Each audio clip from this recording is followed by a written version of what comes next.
All right, we're on to our last presentation of the day. So hopefully everyone's had a good time so far at GIS Day. Wait. You guys aren't cheering because we're cheering for us, right? Not because it's the end. They're definitely cheering for you. All right, so I'm here with Steve Kosais from Cambria County, David Heath, who's the Executive Director at the PA Drone Association, and Dr. John Benhart, who is a professor and, I guess, department chair out at IUP. They're here to talk on behalf of the PA Drone Association, I believe, about some of the happenings. So I'm going to turn it over to David first. Yep. All right. Perfect. Well, hello, everyone. I'm glad we're batting cleanup right now, but there's actually some, I guess the first thing to start, how many drone pilots do we actually have in the audience? It's actually a good, how many are members of the PA Drone Association? Hey, we've got 3. Individual membership is free, so shameless plug there at the beginning. So the question is, who are we? I mean, we're an advocacy organization. That's what we do. We really try to help leverage Pennsylvania forward. And, I am really kind of a firm believer in Stephen Covey, if there's any 7 Habits fans here. One of my big things is begin with the end in mind. And so what is the goal of Pennsylvania? What is the goal of that? And more importantly, why you're all here is, how does GIS play kind of a role in that? Because we really want to talk about how drones are important for GIS, but how even more importantly, GIS is important for drones in the future of aviation. So what are we currently doing today in the state? What steps have we taken? How many more steps do we need to take, and what's going on? So one of my slides is gone. One of the things that has happened is the Drone Association partnered with PennDOT whenever they did their aviation economic impact study. Typically, it looks at airports. Fortunately, PennDOT had the foresight to say, let's look at the UAS industry. Let's see what that means qualitatively for the state, and we were able to identify together, and this was 2 years ago whenever we did it, 27 different industries, again, 2 years ago, that drones are incorporated in. GIS being one of those, so I wanted to make sure I put that shout out there. And, these are just some of the different industries that were identified. Now, that is a public report. I think I put a QR code in here that you can go see it. It's a lot of interviews. I think we actually interviewed you, Albert, I think. Either you or John, in the role that they play in educational institutions. Yep, there it is. So feel free to look at that. That's a PDF, public. But that's really, whenever we look at what are the big steps in comparison to other states, that's kind of the start. And so what has been happening is I really wanted to help share with you all about what things are happening, not from a state perspective, but what are happening here within the state. And so that's why I want to pass off the microphone over to Dr. Benhart over at IUP, because I just talked with him earlier today as John and I met 3 years ago. And just in 3 years, everything that he has done at IUP, I think it's fantastic. So pass it off to you. Thanks, Dave. Hi, folks. I'm John Benhart from IUP. I actually have some former students in the room. We've had a geospatial program at IUP for the last 25 plus years. So I came at drones and my interest in drones from a geospatial perspective. And we were just in a meeting talking to folks from Indiana County about economic development related to drones. What I'm going to do is talk a little bit about some things we've done in our program in the present environment, right? But the project I'm working with Dave and Steve on is hopefully enhanced aviation ecosystem in our area. But we're doing some interesting things now, and maybe what we're doing now we can jump off of. So first, we're doing a lot of research on horizontal accuracy, photogrammetry, a lot of you guys are familiar with, in terms of using drones to create really, really accurate maps. We're doing research on different types of accuracy, right? So flying a site with no ground control, flying a site with GCPs, right, putting ground control down, using high accuracy GPS, flying sites with RTK, right? In other words, onboard RTK. So what kind of horizontal accuracy results are we getting from doing that? Conducting experiments with different types of drones, different altitudes, different sensors to try to sort of get a feel for that because, sort of as Dave mentioned, we have I think a synergy between drones and we need GIS. We're looking at risk surfaces for flying, for enhanced aviation ecosystems, but also drone data collection and that data being input into our spatial databases, right? So here's a site, it's called the Tanoma wetland site that's treating acid mine drainage. Looking at using drones with and without ground control. And this is a new drone we just got. We'll see if we can get this video to run. It's called a Wingtra. Some of you guys might be familiar with it. So it's a hybrid drone. Takes off like a vertical takeoff and landing aircraft and then flips over to fixed wing. What does this do for us? Way longer flight durations, right? Also, with the sensors we have on here we're landing it. We just did this last Friday. This is at a huge coal waste pile site, and there's a treatment system that treats the water coming off of that thing. You can see it's not a very flat site, not a very a site that has a lot of great landing spots. This thing is going to revolutionize what we're able to do, but think how much better it would be if we were able to fly beyond line of sight. We're really limited by that right now. You'll see the thing land. It's amazing how it lands in sort of uneven territory. So we also have a multi-spectral sensor for this that it's going to allow us to do some invasive species type stuff.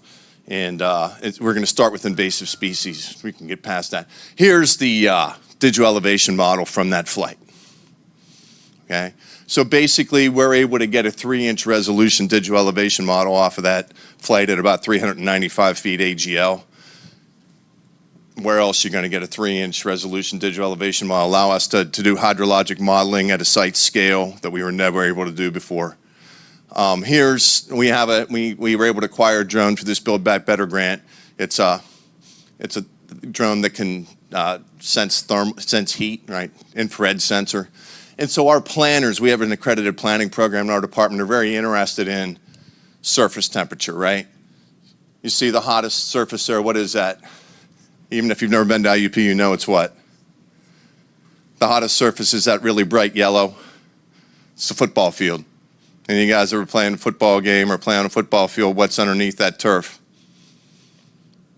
Ground up tires, right? So you see on here, it's about 130 degrees on a day where the air temperature is 78 degrees Fahrenheit. That's artificial turf, yeah, with that tire. And then you can see along the left margin there, the south margin, the forest is in the 60s. So we're real interested in those surface temperatures. So basically what we found out so far is that onboard RTK, if you want to get near survey results, not cutting it right now. Now we have a lot more experiments to do, okay? We had students, these students are up on top of a building, 7-story building in downtown Greensburg, PA.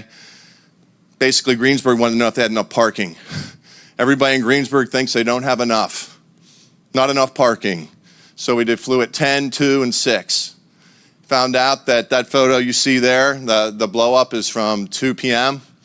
Looks like there's a few spaces available. And so the city council changed their ordinance to require less parking, surface parking for developers, and developers consequently are more interested in building in downtown Greensburg. We did a project with our local Rails to Trails. So we actually flew these corridor segments to about plus or minus 6-inch horizontal accuracy, gave them to the consultant who was going to be designing the corridor, and then we printed out the segments, and the public came in and scribbled all over them to give their feedback. We have an FAA certified UAS program that's turning out students. I just saw one of them today. We walked to the Capitol building. He was sitting in the Capitol building in this meeting about Indiana County. He flew a mission to record Indiana putting up its Christmas tree just the other day. And we have Indiana Regional Medical Center. We're looking at drones for rural health provision if we can get this enhanced aviation ecosystem. On to Steve. All right, here we go. So I'm going to try to do this in 5 minutes. Dr. Benhart had a lot of good stuff to talk about. Now I'm going to show you some other ways. I want to talk to you guys that are pilots. You know there's a couple different ways you can work with your drones. Most of them have GPS built in, unless you're using something that's home built. Maybe it doesn't include it. So we're going to compare the two real quick and show you some of that and what I'm talking about with GIS being integrated. Most importantly, the 3 bullets on the bottom. Every flight creates GIS. Every photo has location, every video has location. So some of the pilot apps, real quick, the first thing you notice if you open up one of the pilot apps, this is DJI, is it's locating. Once you have your location on, to me that's GIS, before I even open the app, XYZ. And it's already warning me that I'm in an enhanced zone. Right there. So if we open an enterprise app, we have 2 options, manual flight or mission flight. So manual flight would be just like opening up your sticks and flying around. Mission flight, you can add things in like KMLs. You can do other pre-planning so that it's an autonomous mission. So manual flight, here we go. I open it up, that's the remote, GIS enabled. That wasn't the aircraft connected, you see that at the top. It's already telling me I'm in an enhanced zone. It's already using a map. It's already telling me that this is a protected area, restricted. When we go into the manual apps, create a route or import a KML. So let's look at what we can do with that. So we're going to just do a quick linear mission, which I didn't fly, but I was poking through this. And for us GIS nerds, what are we doing right here? We're taking a mission, line of flight, and we're saying go left and go right. So we're doing what? A buffer. Yep, that's GIS. So what about pilot apps? When we're flying manual, you can get things, like I said, every coordinate, every photo. XYZ, this is just a glamour shot for these guys up in Rock Run. XYZ, so I can locate that. Towers, equipment on the tower, top of the tower. This is imported into GIS, so now I've got an archive for everything on that tower, XYZ. Training, what about training? Yep, that's creating GIS too. What do we want to look at? This is how we flew that day. This is when we first started just trying the thing, right? That bag of spaghetti right there, if you import it in through some software, it scrubs out the Z value. GIS in drones is not just flat. So when you take a look at this, you're going to see that that flight log is a true bag of spaghetti.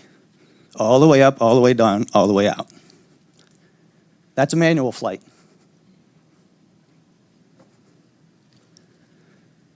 Planning tools. So using 3D GIS software that we have, I planned where to go for neighborhoods in the city of Johnstown the day before. I knew where to take off from and what that flight was going to look like before I even went out to take the picture. That was the plan. You guys know what it looks like for line of sight, right? So all the green is visible, red is not. This is the photo that we took. That was not automated, but we knew exactly where to go. Take off, take the picture, and come back. Flight planning tools, of course, it's GIS. What do? You open it up, you figure out, okay, where's my mission going to be? What's it going to look like? This is going to play through. And what we do here with this software that we're using, create your map, tell it what you want to do for your flight parameters, and you get a chance to actually do the preview. And one of the reasons why I like this software so much is A, it's cheap, and B, it generates a 3D preview, tells me all the photos I'm going to take, and gives me a above terrain look. That's not it. That's not good enough for Steve, because that is not real 3D. As pilots, we have to worry about trees. We have to worry about other surface obstacles. And even though that's 3D-ish, it's not a true above ground surface model. But I can export that and bring it into my 3D GIS. This also works for videos. So in this path, flying for Conservation District, we're flying down the stream corridor. We want to get low. We want to look at stream banks. Can we do it within the buffer of the trees and not clip them? Again, you get your preview. This speeds up and goes through, but you get to see the 3D results, right? You get to adjust the plan before you go, so that when you get there, you're spending less time on site. It does not substitute for safety, though, so please don't think once you get there, everything's going to be golden. You've got air conditions, wind, weather. Maybe the trees grew. This is brought into 3D GIS, so we see every shot before we went out. You see where it does terrain follow. You see the R3D with the trees and stuff. So if I wanted to lower that, if I wanted to make it around the trees, I can do that. That's the kind of stuff that drone pilots need to be looking at when we're talking about advanced aviation. Same thing with the stream corridor. So an interesting story about the stream corridor is some football guys from the conservation district, one of the guys was a coach, right? They saw his tires in the video in the stream. So they did community service and went out and cleaned them up.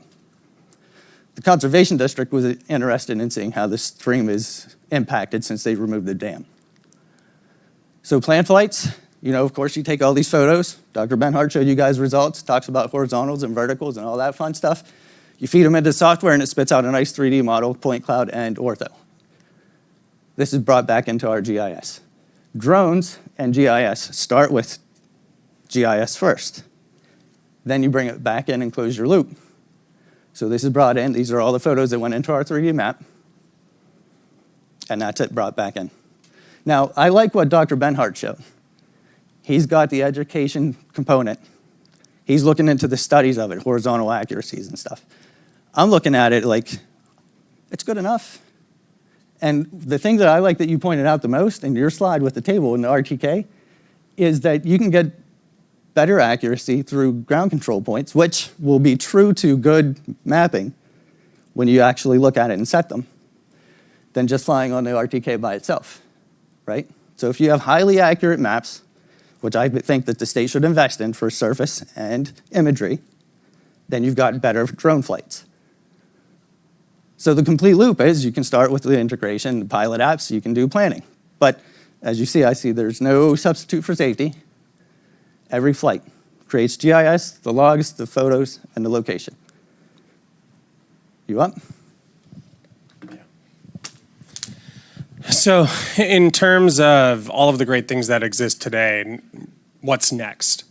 And over the past year and a half, I've had the pleasure of working with Steve and kind of convening a lot of different stakeholders and creating this next generation of infrastructure that we call the Flight Information Exchange, supported by something called minimum viable infrastructure, because we love acronyms. What essentially it is so there are 7 FAA UAS test sites throughout the United States. They have certain capabilities and certain authorities that allow them to do things that typically you can't. Because one of the most basic rules of flying a drone is you must have the drone remain within visual line of sight. So the holy grail, the golden egg, is flying beyond visual line of sight to enable. So how do we do that? Well, these 7 FAA UAS test sites, you look at New York as one of them, they've spent $200 million. We look at North Dakota, they spent $100 million. New York has a 50-mile corridor, and North Dakota has 25 square miles. So let's just repeat that everywhere. Well, that just doesn't make economic sense for the industry to be able to support things. So we looked at what's the minimum amount? How do we create that infrastructure to kind of support things at the basic level as a public service so that we can enable further operations and maybe partner with one of those FAA UAS test sites? So thus we have made kind of this regional enablement corridor. And it's actually a 4-county region. So, and just the initial 24 square miles we're talking about. So I said North Dakota, $100 million. To enable our 24 square mile, it's $1.2 million. 1% of the cost. Now that makes economic sense. So why isn't everyone doing this? Well, we have to prove it out. And luckily we're collaborating with 9 other states in this. So each state is investing a little bit. So we're all working together to push that through. So we're looking at hub and spoke.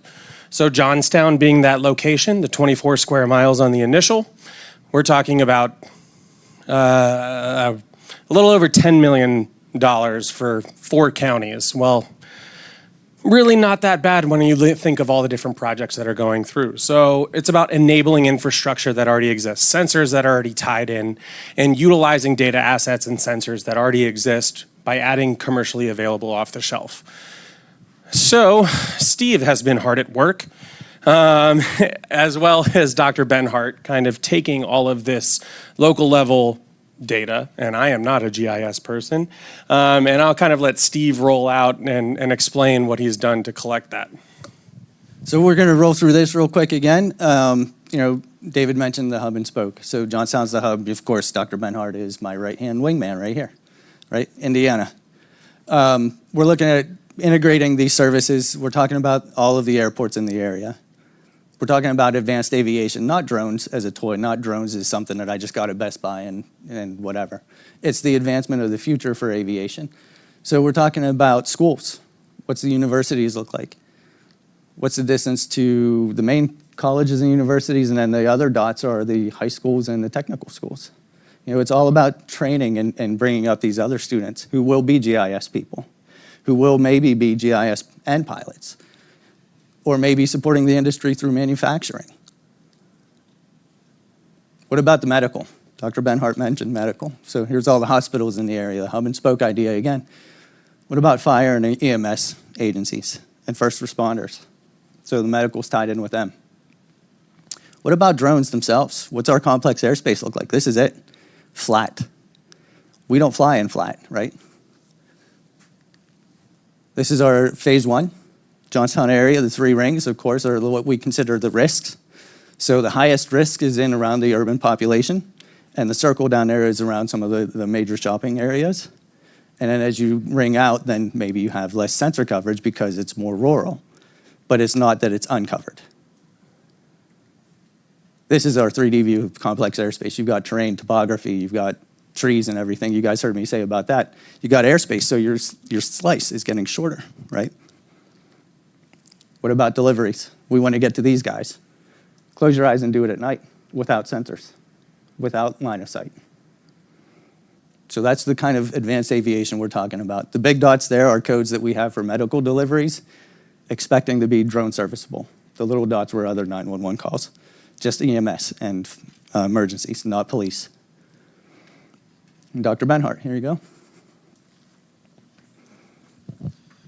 Thanks, Steve. And then, Indiana County and Indiana, Somerset, and Westmoreland counties are phase 2 of this project. And Indiana, obviously, we mentioned we have our drone program up and running there, and we're doing the things that we're doing. But also, interestingly, we have a Class E airspace airport in Indiana County, Jimmy Stewart, Indiana County Airport. We have Indiana Regional Medical Center.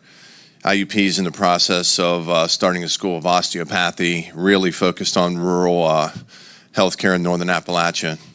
And then we have Diamond Drug, which when I moved to Indiana, I did not know Diamond Drug is the leading pharmaceutical distributor for penitentiaries and incarceration facilities in the United States, 47 states, and actually a huge volume of prescriptions move through there. And then we have an urban distribution center, the other one's in King of Prussia, PA, which actually is about 1 million square foot distribution facility. So we actually have some businesses in Indiana that can take advantage of this. Here's Jimmy Stewart Airport. That's about 3.5 miles northeast of the IUP campus, and then you see the map of Diamond Pharmacy Services distribution. So we have some interesting things going on that are complementary to, the phase 1 study area in Cambria County. I think we're about there. Oh, you can talk about that. Oh no, this is just how you become and sign up a member of the PA Drone Association. It is free. Lastly, we're building a system to support all those 27 different industries. So pick the use case that makes the most sense for you. In Cambria, our use case is delivering Narcan, EpiPens, and AEDs in response to 911 calls. That is what we are doing because of the work that Steve's doing with GIS. That's why we're looking at that. So if it's medical delivery and IUP, if it's drone as a first responder for flight on scene, or if it's surveying or mapping just at a larger scale, or supporting the state being able to get 3-dimensional maps for the entire state cheaper. Pick your case, pick your use case, but it all starts here at the basis. And we ran over. So Craig? Not a problem. Any questions for these guys? Oh, just a second. I'm going to bring the mic over so they can hear us. The autonomous flight that you made down the river, did you keep that in view? Keep that in sight? Do I have to keep it in sight? Yeah. Oh, yeah. So I actually, I don't know if you saw it or not, but our takeoff and landing point was in the middle of that section. So that we were able to see around that corner enough. We actually broke that section of that creek up into like 3 different flight zones. Right. Let me add to that 1 second here. So in the large mapping mission, the one thing we noticed when we were flying way out towards the end of it was that the trees were actually obscuring it because of the elevation we were at. So we had to adjust that a little bit because, right. I've heard about Zipline, the drone delivery company, testing in several states. Is there anything stopping them from doing that in Pennsylvania? So they actually are. We're actually utilizing Drone Up right now on the initial, and Zipline is moving into Cleveland, Ohio to deliver for a hospital system there. And fortunately, one of our partners in all of this project is the NEOFIX, the Northeast Ohio Flight Information Exchange, who Zipline is working through, and we're already in talks with them to be able to do some longer endurance, as well as, like when we're talking about drones, you guys are thinking of the small ones we saw, but we're also talking about enabling large fixed-wing platforms, like Cessna size, so even much larger than Zipline, like 3 500-pound aircraft. So, yep. Can you explain more about, you were saying that drones are delivering like Narcan to, is that happening in PA now, or? So we need to be able to get all this infrastructure in place, and that's what we're working through. I think our timeline from the initial funding, I think is about 1.5 years till we start doing that. But we're working with Penn State College of Medicine, Purdue, IUP, and more to not only look at the infrastructure to enablement, but also what's the community impact and the harm reduction that's associated with it. So like Purdue has done research in how do the callers actually retrieve the item from the drone. That's kind of their research location. And so there's a lot of different moving parts to this, but eventually. My next question was, is the end goal to be public sector or private? So public, so working through the 911. Yes. So Instead of- Steve works hand in hand with Art Martianuska, the head of their emergency management in Cambria County. And so this system that we're talking about building, the fix, is a public data exchange so that it is reasonable. We're expecting public investment first to put the minimum piece in. Private sector, and incentivizes them because you already have some data in place. You don't have to start from the bare bottom, and then those private sector can come in and put in those different components. So everything you're talking about requires non-line of sight permissions. Yes. Yeah. So What's the prospects for that? So we are already. I mean, we have stood up. We didn't put the COA map in, right? So we already have a certificate of authorization from the FAA through AQUASI, the Alaska Center for UAS Integration, for testing and evaluation purposes. So that is, we already have that permission to fly beyond visual line of sight. Not everything that you see was dependent on that. So we're flying right now, right? What we were showing right now is we're flying right now. What we're talking about the next level, which is I think what you were asking about, Eric, is that advanced aviation piece, because we absolutely see the industry expanding quite a bit more. But right now, under the visual line of sight rules, we're stuck to what we can see. 2 years, 5 years?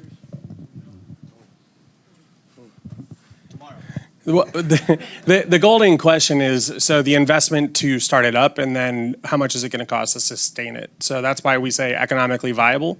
And so the full phased in, we think, is going to be 5 years for the 4 counties. Quite honestly, it depends on the funding that goes in. If you fund it all in the first year, we have the capability and the resources to be able to enable that, all dependent on that location. And also, quite honestly, the resources that they have at the local level. Like if there was a Steve in every single county, I'd be very happy. I know there's a couple of Steve's colleagues in here.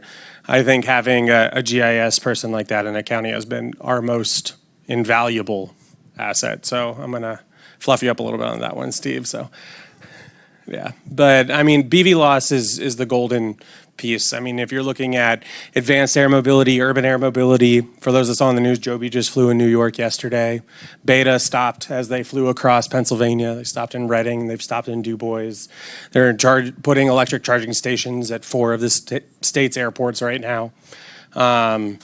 It all depends on who you talk to. Some will say, yeah, we're going to be certified next year, but we're really looking at how do we tap into existing funds. So if we can change, like we're not even looking at talking about the economics point, but the big piece is the cost of sending an ambulance. There's the different levels. If we're able to downgrade the level of service and this cost, but we're paying for a drone flight and we're also reducing hospital stay and saving lives, then this becomes value, making it worth it for the initial investment. So there's a lot of different moving parts to this. But mostly we need to, oh yes. Quick question. Do you have a policy paper or position paper that kind of outlines a strategy, like beyond visual line of sight, like where you want to be in the next 5 years? Anything that's publicly available that we could take a look at? Yeah. I was about to say, I have other, we have the PowerPoint deck that we sent out. We have a couple of white papers. I know that we're working, we're working, yeah. Yes. Yeah. One of the things, hopefully, that came through was, Steve and I were talking about things that we're doing presently, and there are a lot of things, a lot of value-added things you can do presently, with drones. Certainly, Steve mentioned about all the spatial data inputs needed to undertake flights now, and also the data products that we're getting out of drone implementation. But what this project is about is trying to think about and conceptualize how enhanced space will allow many more services to be provided in much greater value from these aircraft systems. And so maybe we weren't clear on that, but that is one of the aspects. Certainly we're doing a lot of very exciting things now, but there's limitations every time. You're asking about were you able to see the drone the whole time. That ends up being the primary concern in almost any mission. I'm talking to people in Indiana want to shoot It's a Wonderful Life festival this Friday where the weather's going to be crappy and we're probably not going to be able to do it. But first thing we thought about is what building do we need to be on top of? Can we get the permit? Every single flight almost that's the key thing. And that's why Dave was saying beyond line of sight is like sort of the holy grail to enable a lot of these enhanced applications. And talking about Narcan, I mean, these things, these kind of rural medical healthcare things, none of them are going to be line of sight type things. And the one last shocking piece, and I didn't put it in this, but I did in the last presentation, there are 240,000 registered aircraft in the United States, traditional aircraft, right? There are 830,000 drones registered. We have 4 times as many drones aircraft. You guys already hear about how the air traffic control system is having issues. Well, we already are now adding 4 times as many drones, and those are the ones that are registered. If you talk to the manufacturers, the industry thinks there's about 1.5 million drones. So you may not be seeing all the time, but it's also about the safety aspect, is what do you do when you don't want a drone? And me being an advocate for the Drone Association, it's a very important conversation. And this type of system is about situational awareness. It's about a lot of different information being able to be centralized and pushed through. So, Any other questions for anyone? I was going to say, in the Drone Association, if you haven't seen it, the table out here, Nettie has a nice dashboard to show you some of the registrations and all of that stuff across Pennsylvania. So the Drone Association is doing GIS through Nettie and through our work, and it's available to the members. yeah, we have 22,000 registered drones in the state. And that was the end of last year. So, Jametta, do we have any online questions or any for anybody else here? Last call?